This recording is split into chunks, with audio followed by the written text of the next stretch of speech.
তারেক রহমানের কথাবার্তার মধ্যে একটা পরিমিতি বোধ দেখা গেছে।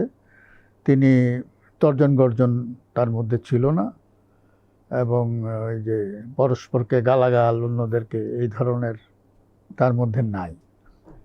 এটা আমরা তো এটা 7ই আগস্টে যেদিন প্রথম একটা ভিডিও বার্তা দেখলাম খালেদা জিয়ার, সেখানেও কিন্তু তিনি রিকনসিলিয়েশনের কথা বলছেন, প্রতিহিংসা না দেখাতে বলেছেন।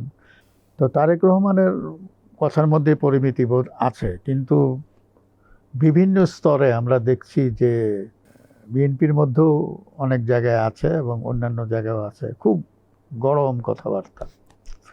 এবং বিশেষ করে আমি বলবো যে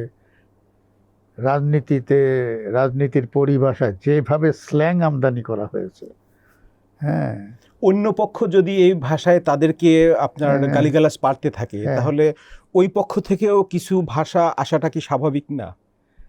স্বাভাবিক, কিন্তু এটা কাম্য না। অর্থাৎ হচ্ছে যার রাজনীতি যত দুর্বল, সে সেটাকে ঢাকে হচ্ছে গালাগাল দিয়ে।